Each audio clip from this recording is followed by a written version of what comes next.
And good morning. Tuesday. Nothing Tuesday. Absolutely empty Tuesday. Rainy, gray, dreary, nothing to do Tuesday. Slept incredibly poorly. It was, as I predicted, another rainy night. And weirdly sporadic rain. Like the noise of rain inside the hollow back end of this thing, it's loud enough. But if it was consistent, sure. But the rain was just. Let me show you.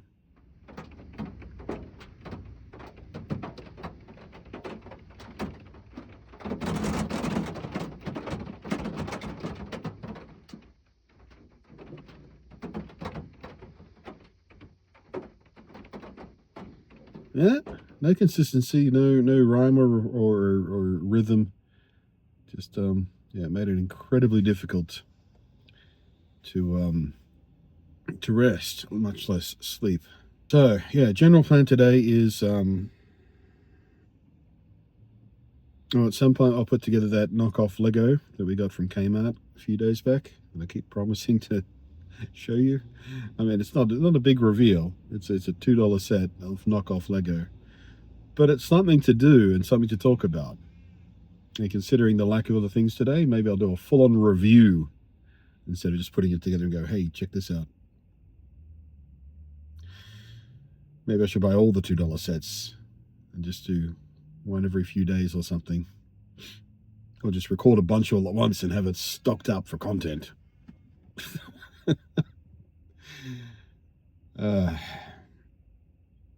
But despite the lack of sleep, I'm in reasonable spirits this morning. I don't feel I feel kind of tense because the self-inflating air mattress thingy, it's on its way out. It's been on its way out for a few weeks now, but it's starting to become more and more frequent where I have to give it a little more air. And yeah, last night it deflated to a point where I'm basically just the heaviest part of my shoulders, my hips and stuff when I'm laying down are hitting the bottom, which is also not super conducive to rest. So I don't know.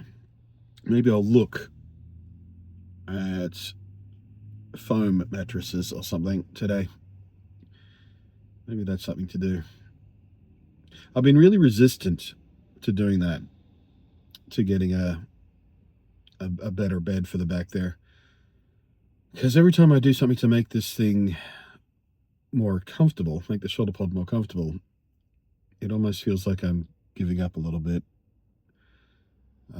In addition, getting something decent back there to sleep on is money I don't want to be spending because it's not, hopefully not long-term money. You know what I mean? A camper-sized mattress, which is all that will fit back there. I can't get even a full-size single mattress back there because with my other stuff, there's not enough room for it width-wise. Like a regular mattress is 92, 98 centimeters wide or something, I think. And I've got less than that back there width-wise for the mattress. So you can buy camper and camping mattresses, which are narrower, sort of between 70 and 85 centimeters wide. But, one of those is hardly, it's not like I can move that to the new place. It won't fit on a regular bed frame. It'll feel weird on the floor. It's just, I don't know. Then again, I could always just keep it for the van because, one of the things I imagined might be fun to do in the future once I get a place is do weekend trips in the van. Little adventures. We could do little travel vlogs and go to tourist places and shit like that. So maybe I can justify it that way internally, but I don't know, man. All I know is air mattresses suck. I've tried 2 different designs of them now, and I'm well aware they're not designed for long-term, permanent comfort and use. But the fragility with which they're made, like the first one lasted what, a fistful of weeks. This one's lasted maybe a month and a half. I don't know. They suck. So yeah, maybe I'll think about that today. I'll think about mattresses today. I'm pretty sure there's a Clark Rubber in this town, so maybe I'll visit there and see what's on the shelf, or just look at their website. I don't know.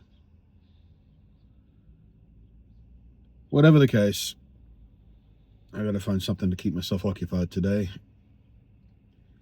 But first, I need breakfast. Hello, minor disappointment. And I do mean minor disappointment in the grand scheme of possible disappointments that can happen to me as I'm living this life of van guy, homeless shuttlepod guy, blah, blah, blah. But the Hungry Jacks, apparently we're out of that Turkish bread that they do their breakfast sandwiches in, which I have praised before, several times in these videos, I think. It's delicious. Makes all the difference in the world to their breakfast sandwich, because this morning I had to have, I didn't have to have, I could have just gone to McDonald's or something, but I'm very lazy and I was already in there and ugh. Anyway, I got their regular breakfast sandwich, the one on the regular bread roll. I've never had Hungry Jack's regular breakfast thing before. Turns out it is almost impossibly bland. The Turkish roll and the sauce that goes with it in that particular breakfast sandwich make a tremendous difference to the palatability of the Hungry Jack's breakfast menu. But, it was hot and it's food and it's made of calories and it will keep me functioning for a while. All right, so we're going to try and do the setup I've got going here is precarious to say the least, but it might work. So, let's see here. What have we got? These are little parts. One pouch of parts. And here's the key issue. Are the instructions any good? Because a lot of these knockoff sets that I've put together before from China and whatnot have had extraordinarily bad instructions. Lego do excel. Ooh. Actually, these are very, very Lego-like instructions. A far cry from some of the confusing all-for-ones I've seen with some of these Lego knockoffs before. That's encouraging. So I'll put that there. All right, let's see if I can do this without spilling parts all in the back of the van, never to be seen again. Come on. Nope. Easy. I do have some cylindrical pieces that might roll away on me. Stay. You two stay. Up. Where you going? You stay. You stay. All right. Oh man, I have positioned the light such that it is casting a shadow. There we go. Fishy. I don't know whether that's a knockoff Lego.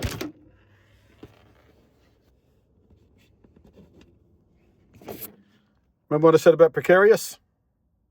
Alrighty, so let's see here. You and you plus, wait, are these, yep, these are like Lego bricks. These curved ones have got vertical and horizontal on opposite sides, so we want the vertical on the outside. Good. Like so. And like so. Okay, so we're dealing with stickers already. This is going to be tricky because my hands are very, very cold and my dexterity is low. Very low. Oh, come on. I am mangling these stickers. Oh. got a corner. There we go. All right. Not the best sticker application I've ever done, but it will do. Oh, and hooray, the runaway cylindrical parts are among the first ones to go in, so we don't have to worry about those anymore. I'm imagining these are supposed to be like the fish food or other care products in the front door of the fish tank, which is cute. Nice detail.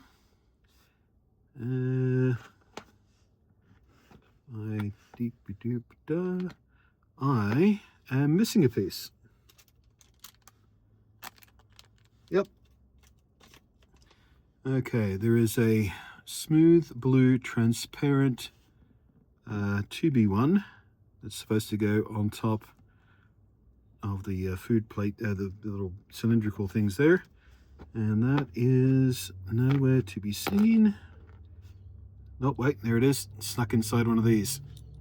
Ah, nice. Okay, that's kind of important because that represents the bottom of the tank. Also, you go there. Now you go there. Squish. And another sticker at this point, which goes over the face of the tank. Not like that.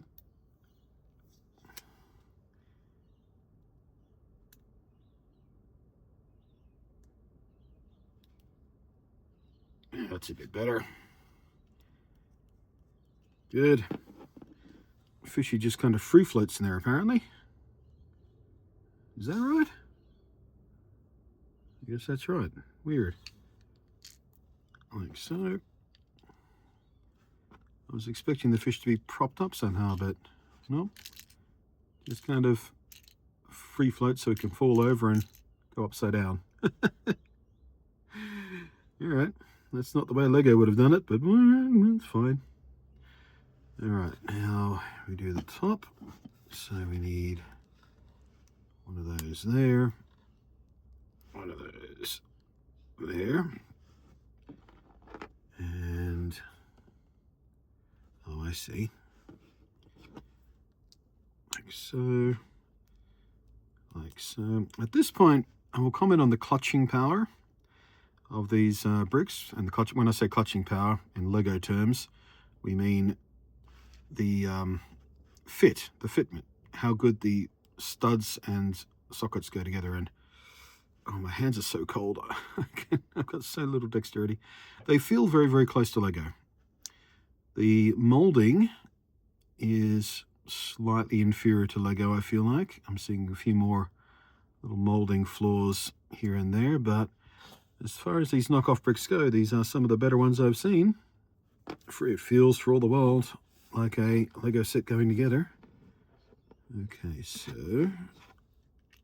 that goes like so. That goes like so. And yeah, these little guys are just the feet of the fish tank. Like so.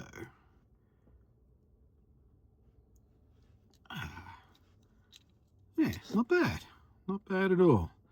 Let's get some hero shots.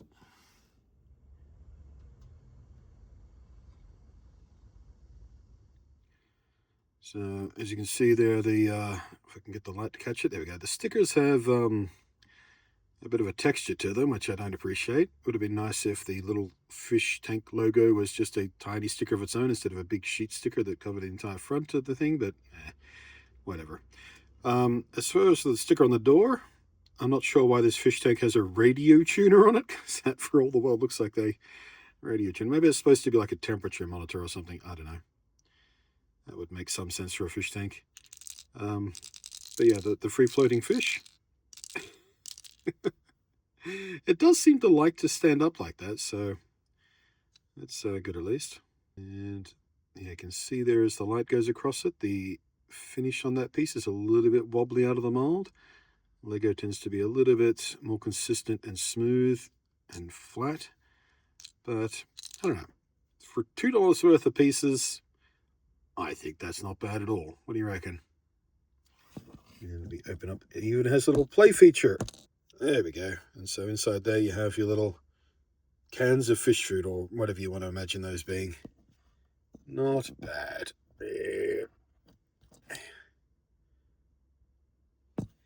Let me tell you what I mean when I was doing this in a precarious way.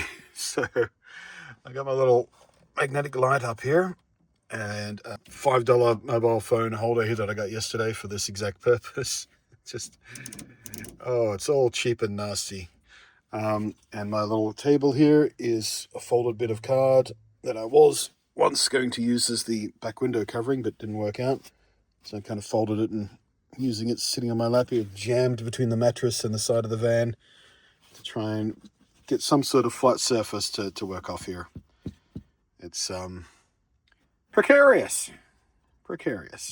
Oh, if you're wondering what these are little magnets, little rare earth magnets that I use to pin the curtain back at night so it sits against the window.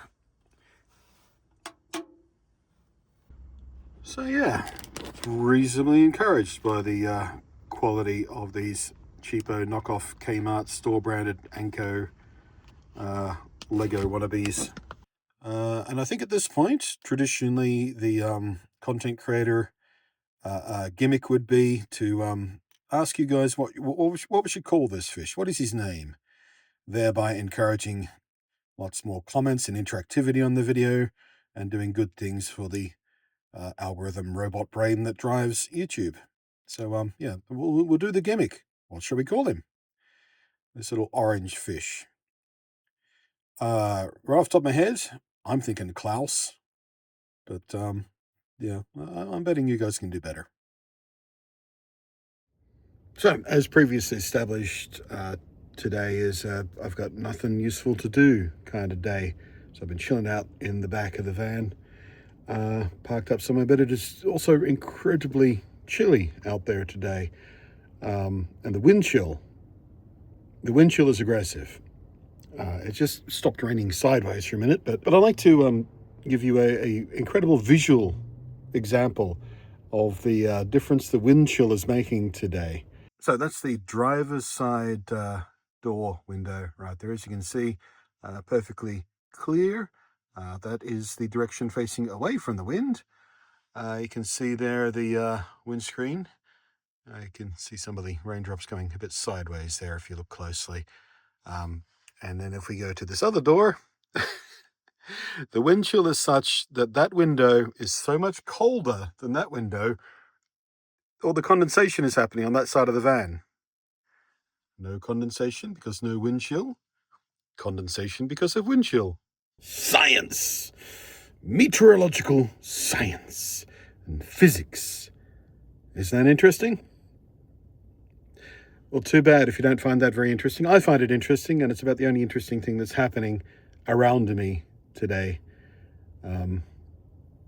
Actually, just while it has stopped raining for the minute, I might make a run to the toilets. Is that interesting? No? Okay. You look. I made a friend. Nope. Oh, no, he's on my roof. There's a corvid on my roof. Although if he's still there, he's being very, very quiet about it. So, this is the time of day where I start thinking about how to finish the video. And, well, frankly, I have nothing else to report. No further real estate listings have appeared today. No more inspections opening up. No emails about a rescheduling of that other inspection that I was supposed to have at the end of the week, but that got cancelled. But I still have tomorrow's inspection. Today it was not restful. It got very, very windy and rainy throughout the day, as I think I showed you in a couple of clips. So it was really noisy in the back of the van, and the wind was sort of rocking it from time to time when it got really gusty. So not especially restful. And again, all I really did was cycle through social media, watch a few YouTube videos, TikTok, Blue Sky, blah, blah, blah. Had the urge a couple of times to bust out the RG Ally and play some Fallout 4. Like, not properly, just dick around in it, because, well, today's the anniversary of the original release of Fallout 4, which is mildly significant in my gaming history, as it's the first new PC game that I completed after building my own gaming rig for the first time in many, many years. See, OG, I'm a PC gamer. Like my first games were a console, Atari 2600, but as I got into my formative years, my early teens and whatnot, it was PC gaming on 386DX and stuff like that, and Wolfenstein 3D, etc., etc., etc. And for the next large fistful of years, it was a mix of PC and console gaming. And then, I don't know, somewhere in my mid to late 20s perhaps, the PC gaming kind of fell off because it got kind of crappy for a while there. Like, not the games specifically, there were still good games coming out around that period, but just the hassle of PC gaming in general became a lot more clumsy.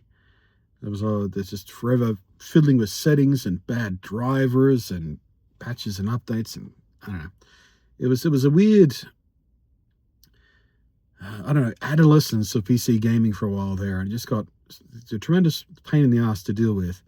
So I switched out to being pretty much a prime console gamer in the, let's say from, the Xbox 360, the Wii, that kind of era. And I persisted as a console prime gamer, for quite a few years after that. But then, 10 years ago, almost exactly, I think it was July 10 years ago, so 10 years and 3 months ago, was when I started planning out and started to build my first proper gaming PC rig in all of that time. And, of course, Fallout 4 launched shortly after that project was complete. And I think it coincided with me getting one of the early 4K monitors for review as well. So I was fiddling around with that, trying to get it to run at 4K to use it as a test case game and stuff like that. And I think somewhere early on in the days there, NVIDIA put out a special mod of their own, like an NVIDIA mod for Fallout 4 that was enhancing some of the graphics or something, if I remember correctly. So that was my first foray into modding PC games as well, because the OG PC gaming experience, there wasn't a lot of modding going on. I mean, there was some tweaking. You'd go into the ini files and stuff like that, and you'd tweak stuff manually. But modding, as we refer to it today, community-driven modding, that was really on its big upswing about 10 years ago, with things like Skyrim and Fallout 4 being huge draw cards for that. Just because the creation engine made modding, I don't want to say easy, but accessible and necessary if you wanted those games to work properly. So yeah, Fallout 4 performed its duty as the first big AAA PC game that I purchased and completed after building my first gaming PC in a while. I mean, there were other games, but there were older games that I already had, or smaller titles and indie stuff and blah blah blah. But it wasn't until Fallout 4, because this time of year is always the big launch window for the big name games. The PC gaming era, my new PC gaming era, began in earnest, and it really hasn't slowed down for the entirety of the decade. Being PC gamer, or PC prime gamer, I guess we'll call it, for all of that time. I've also had all the consoles in all that time, because it was easy to justify owning them all when you're a content creator, to have them there for the creation of content and stuff like that. So that was a fun excuse to have all the toys. But yeah, still a PC prime gamer, and looking forward to getting back to it when I do eventually get a place of my own again. But the Fallout 4 anniversary and the launch of the Anniversary Edition got me pining away for gaming, for playing a little bit of Fallout 4. today. And it does run on the Ally. In fact, I did a stream playthrough from the Ally. Don't think we ever completed that playthrough, but I think we did a few streams from the just Ally itself, just running Fallout 4 when the Ally first launched, just to see how smooth it ran, and it went fine. But I don't know, energy levels were down, and just the constant worry about power. Like, I could play Fallout 4 in the Ally for, I don't know, maybe 70, 80 minutes on the battery, maybe a bit more. I don't know how power hungry that game is. I've never tested that, I don't think. But then I'd have to reach for, my power bank or something. And, I've got to save as much as that as possible and sip on that power as gently as possible, because I need that to keep running the laptop throughout the week so I can get the videos and whatnot done. They keep the phone charged up and shit like that. So I'm always paranoid about running the Switch 2 or running the ROG Ally when I'm not at a campsite with power. One of the caravan parks where I've got power. So I talked myself out of it, which feels like a pity. I miss gaming so much. Like, I would game pretty much every day for years and years and years now, and just having that part of my life, part of my relaxation, part of my chill time, part of my entertainment just gone is frustrating. I've talked about that in other videos before, but it's just an ongoing issue.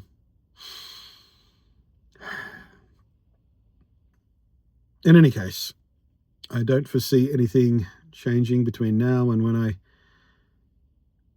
lie down and hope for sleep. So we'll say our goodbyes. Thank you for your support, for the PayPal, for the super chats. I had a very weird noise. I don't think that it was loud enough for the phone to pick up, but it was just someone with a converted e-bike, like a regular bike that had a e-bike conversion kit stapled on it, made a very strange noise. I don't think he's got it fitted properly. It sounded grindy. Right, thank you for the all the stuff and the things and the likes and the comments. Which, yeah,